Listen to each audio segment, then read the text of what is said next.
Hi friends, welcome to Mahathi Sairam channel. నిన్నటి తరువాయి భాగం ఈరోజు చెప్పబోతున్నాను. ఇప్పుడు ఆంజనేయ స్వామి మాట్లాడటానికి అవకాశం వచ్చింది.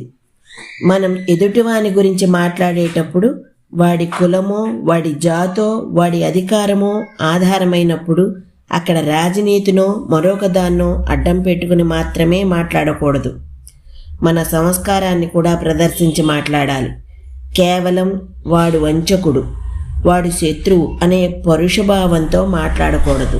మాటల్లో మాధుర్యం ఉండాలి. తన అభిప్రాయం ఏమిటో స్పష్టంగా ఉండాలి.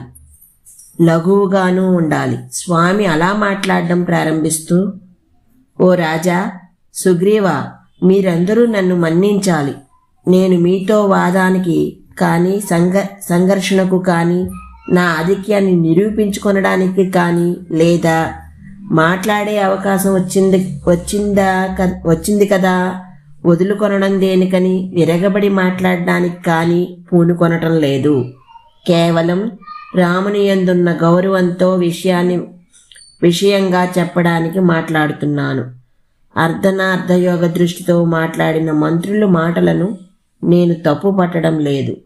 పనిలో పెట్టకుండా సామర్థ్యాన్ని తెలుసుకొనడం కుదరదు. అలాగని ఏదో రాజకార్యమందు తొందరగా నియోగించడము నా దృష్టిలో దోషమవుతుంది. అర్ధనాలను నిర్ణయించి దోషాన్ని పరిత్యజించి గ్రహించండి అన్నాడు అంగదుడు. దాన్ని స్వామి ఖండిస్తున్నాడు. అలాగే ఆ దేశకాల వివక్ష కూడా యథామతిగా ఉంటుంది. ఈ ప్రదేశము, ఈ కాలము రెండూ బుద్ధికి తగినట్లు యథాతథంగా ఉంటాయి. వాటి నిర్ణయం కూడా సత్యం కాదు అని జాంబవంతుని మాటను ఖండించాడు. గుణదోషాలనేవి పురుషం ప్రాప్యం, పురుషుని నుండి పురుషునికి సంక్రమిస్తాయి. రావణి యందు దురాత్మ లక్షణాన్ని చూశాడు, నీ యందు విక్రమాన్ని చూశాడు. కనుక అయుక్తమాగమనం తస్య సదృశం తస్య బుద్ధితః, అతని రాక అతని బుద్ధికి తగినట్లే ఉంది. రాజా, సుగ్రీవ, అపరిచిత స్వరూపాలతో ప్రశ్నించు.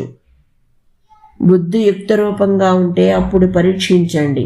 ఒక్కొక్కప్పుడు బుద్ధిమంతుడైన పురుషునికి సంకారూపమైన మన ప్రశ్నల వలన అనుమానం వస్తుంది. అప్పుడు వాని యందు అంతకు ముందు నిజంగా దోషం లేకపోయినా మన మిథ్యారూపమైన ప్రశ్న వలన వాడు దుష్టుడయ్యే అవకాశం ఉంది. దేశకాలాదులచే యుక్తాయుక్తైన కార్యం ఉన్నదే, అది ప్రయోగ లక్షణాన్ని బట్టి శీఘ్ర ఫలాన్ని ఇస్తుంది. కనుక అభివృద్ధిలో ఉన్న నియోగ దశను చూశాడు. మిథ్యా వ్యాపారంగా ఉన్న రావణ దశను చూస్తున్నాడు. అలాగే వాలివధ గురించి విన్నాడు. సుగ్రీవ పట్టాభిషేకం గురించి విన్నాడు. కనుక లంకారాజ్యాన్ని బుద్ధిపూర్వకంగానే కాంక్షించి నిన్ను ప్రార్థించడానికి వచ్చి ఉండవచ్చు. ఈ విషయాలన్నింటినీ దృష్టిలో పెట్టుకుని మిత్ర సంగ్రహణం చేయవచ్చేమో. నాకున్న బుద్ధిశక్తిని దాటకుండగా రుజుమార్గంలోనే నాకు తెలిసింది చెప్పాను. మిగిలిన దానికి నీవే ప్రమాణం అని స్వామి ఊరుకున్నాడు. ఇది స్వామి బుద్ధి వైభవం. నిజానికి స్వామి మాట్లాడతాడంటే మనమేమి ఊహించాలి? ఇతను నాకు తెలుసు, లంకలో రావణ సభలో చూశాను, నా ప్రాణాలను తీయకుండా ఆ వేళ రక్షించాడు, కనుక మంచివాడే అని చెప్పాలి. ఆ మాట లేదు కదా. ఎందుకంటే నీ ప్రాణాలను రక్షించాడు కదా. మంచివాడని అనుకుంటే ఆ ప్రాణాలని రక్షించడం కూడా నాటకమేమో. ఇంతమందిని చంపడానికి ఈనాడు వచ్చి ఉండవచ్చు కదా. ఇలాంటి ఊహలేవో వానరులకు పుడతాయి. అంతేకాదు, ఆనాడే రావణ విభీషణ సంబంధంలో ఏదో తేడా స్వామికి తోచి ఉంటుంది. అందుకని ఆ ప్రసక్తిని తీసుకుని రాకుండగానే విభీషణ సంస్కారాన్ని బయటపెట్టి మాట్లాడాడు.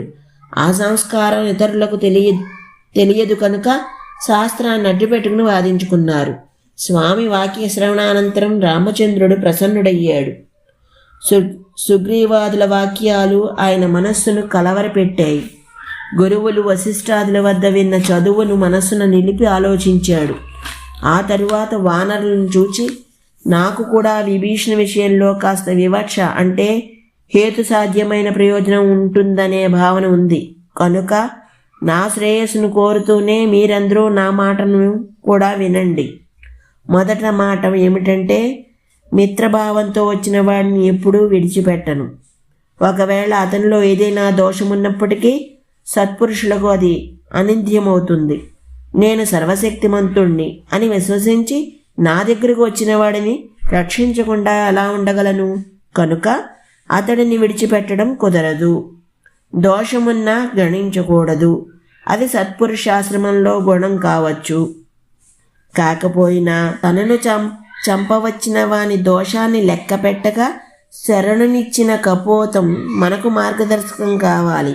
అది శ్రీరామ భావన. ఆ మాట విన్న సుగ్రీవుడు రాముణ్ణి చూసి, నీవు చెప్పింది బాగానే ఉంది. సరే, ఆ రాక్షసుడు మంచివాడో చెడ్డవాడో మనకు అక్కర్లేదు. కానీ దుఃఖంలో ఉన్న అన్నగారినే వదిలేసి వచ్చేసాడే, రేపు వీడు ఎవడిని వదిలేయకుండా ఉంటాడు? లంకాదహనం, పుత్రమరణం వంటి మహాదుఃఖంలో ఉన్న అన్నగారిని వదిలేసిన వాడు మనకు దుఃఖం వచ్చిన సమయం చూసి మనల్ని వదిలి మరొక చోటకి పోడని నమ్మకమేమిటి? ఇది సుగ్రీవుడంటే. ఇది రాజనీతి బుద్ధి. ఆ ఆలోచన అలాగే ఉంటుంది. ఆ మాట వింటే లక్ష్మణునకు నవ్వొచ్చింది. చిన్నగా నవ్వాడు. ధర్మసూక్ష్మానుభవజ్ఞుడని రామునికి తెలిసింది. అటువంటి వానికి వాడు నమ్మిన నీతి మర్యాద పురస్పరంగానే సమాధానం చెప్పాలి. అందుకని రాముడు మాట్లాడుతున్నాడు. సుగ్రీవుడు మాట్లాడిన మాటుందే, అది శాస్త్రాధ్యయనం లేనివాడు, వృద్ధ సేవ ఎరుగనివాడు అలా మాట్లాడలేడు. అంటే కేవలం చదువుకున్నవాడిలా మాట్లాడేవు అని భావం. ఇలా మొదలుపెట్టి, నాకిందులో ఏదో ఒక సూక్ష్మతరమైన అంటే ధర్మస్వరూపానికి సంబంధించిన విషయం ఉన్నట్లు అనిపిస్తోంది. అది ప్రత్యక్షమూ కావచ్చు, లోకసిద్ధమూ కావచ్చు. ఒక ఉన్నత వంశంలో పుట్టినవాడు, ఒక సమలక్షణం కల దేశాధిపతి అయినవాడు, ఏవో కష్టాలతో ఇబ్బంది పడుతున్నవాడు అందువలన ఇక్కడికి వచ్చాడు. కాలం ఎలా ఉందంటే పాపభూయిష్టమై అందరినీ అనుమానించేటట్లుంది. అయినా పుణ్యాత్ములైన రాజులు హితం కోరి వచ్చిన తమ జ్ఞాతివాడిని అంటే సాటివాడిని గౌరవిస్తారు. శత్రువుని గ్రహించటం వలన నువ్వు చెప్పిన దోషమే ఉంది అని అనుకుందాం. యథాశాస్త్రంగా అంటే ఆ విషయంలో శాస్త్రం ఏం చెప్పిందో ఆ పద్ధతిలా చెబుతాను విను. మాటి మాటికి శాస్త్రం అనేవాడికి ఆ శాస్త్ర పద్ధతిలోనే చెప్పాలి. శాస్త్రం నీకే కాదు మాకు తెలుసు, చెబుతున్నాను విను అని నవ్వుతూనే చెబుతున్నాడు లక్ష్మణుడు. మేము వాడి కులానికి సంబంధించిన వాళ్ళము కాము కనుక మాకు రాక్షస రాజ్యాభికాంక్ష లేదు. వచ్చినవాడు రాజ్యకాంక్షతో వచ్చాడని అనుకుందాం. మంచిది. మనముఖంగా రావణ్ణి చంపిస్తాడు కనుక సర్వకార్య విఘ్నతమవుతుందేమో అనే భయంతో మనకు అపకారమే చేయుడు కనుక తప్పనిసరిగా విభీషణుడిని గ్రహింపదగిన వాడే. వ్యాగ్రత లేని వాళ్ళు, నిత్య ప్రహృష్టులైన పండితులు కూడా కలిసి ఉండలేరు. అంటే భేద దృష్టి, వాద దృష్టి, అధికార దృష్టి, కీర్తి దృష్టి ఉండి ఒకరినొకరు అణగద్రొక్కుకొనడానికి ప్రయత్నిస్తారు. రావణ విభీషణులిద్దరూ రాజనీతివేత్తలు కనుక వీనికి రావణుని వలన ఏదో మహాభయం ఉంది. అందుకనే భేదించాడు. భీతుడైన విభీషణ వాక్కులో ఏదో గొప్ప భయనాదం వినిపిస్తోంది. ఏదో గొప్ప భయనాదం వినిపిస్తోంది. ఆ భయంతో వచ్చాడు కనుక విభీషణుని మనం గ్రహించవచ్చు. అందరి సోదరులు భరతుని వంటి వారు కారు. అంటే రాజ్యం కోసం అన్ననే చంపించేవాళ్ళు, రాజ్యం కోసమే అన్నతో విభేదించేవాళ్ళు ఉంటారు. అందరూ తండ్రికి నా వంటి కొడుకులు కారు. పితృమరణ కారణమైన వాడిని. ఒకవేళ మా తండ్రి దశరథుని వంటి తండ్రులు, నా వంటి కొడుకులు ఉంటే ఉండవచ్చు. మీ వంటి స్నేహితులుండరు. రావణ విభీషణులు, వాలి సుగ్రీవులు శ్రీరామ భరతులుగా ఎప్పటికీ కాలేరు కనుక వారి కలహం నిజమే కావచ్చు. అందుకని మనం విభీషణుని గ్రహించనువచ్చు. ఇలా రామచంద్రునితో లక్ష్మణుడు మాట్లాడేటప్పటికీ ఒక్క ఉదుటన సుగ్రీవుడు లేచి 2 చేతులు జోడించి, హే క్షమావతారం వర, క్షమించే లక్షణం కలవారందరిలో శ్రేష్ఠుడా, అంటే క్షమించిన, అనుగ్రహించిన 100% పరిపాలించే లక్షణం కల మహానుభావ, నన్ను క్షమించు. రావణి చేత పంపబడిన వానిగా భావించి విభీషణ్ణి నిగ్రహించమన్నానే తప్ప మరొకటి కాదు. వాడి నాలుక బుద్ధి అంతా రాక్షసుడే. పైగా ఆ రాక్షసుని చేత పంపబడి ఇక్కడకు వచ్చాడు. నా యందు విశ్వాసం ఉంటే వాడు ప్రచ్ఛన్న రూపంతో ఉన్నాడు అని గ్రహించి సంహరించు. కాకుంటే ఆ నలుగురు సచివులతో కలిపి విభీషణ్ణి లక్ష్మణుచే సంహరింపచేయి. వీడు దుర్మార్గుడైన రావణ సోదరుడనే మాట నిజం. రామచంద్రమూర్తి మౌనంగా వింటున్నాడు. కొంత సమయం గడిచిన తరువాత తథా సుమత్తరం వాక్యమువాచ ప్రశాంతుడయ్యాడు.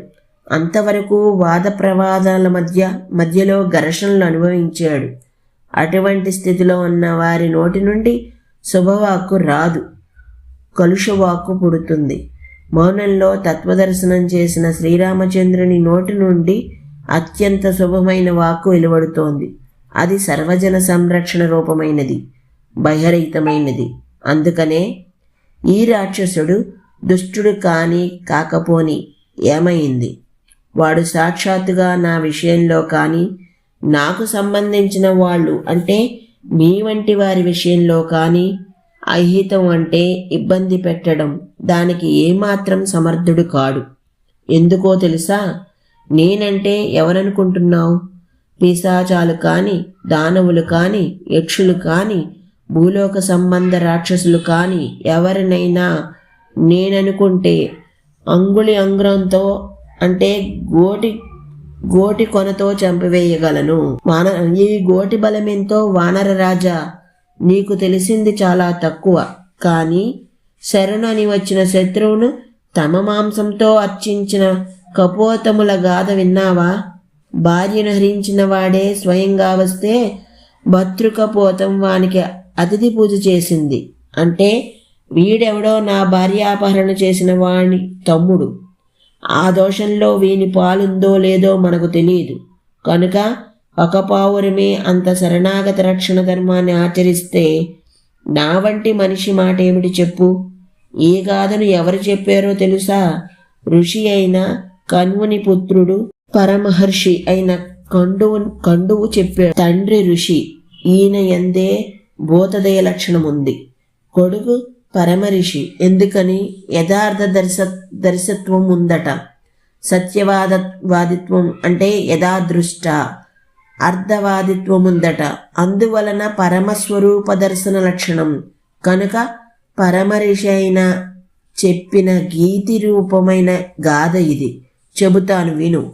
ఇది గాథ అంటే లోతైనది అని అర్థం. అంటే అనేక అర్థాలతో సులభంగా అభ్యసించడానికి వీలుగా ఉంటుంది, విషయగతంగా ఉంటుంది, తరచి చూస్తే లోతు తెలుస్తూ ఉంటుంది. ఈ రోజుకి ఎక్కడితో ఆపుతున్నాను, మిగతాది రేపు చెప్తాను. అంతవరకు ధన్యవాదాలు.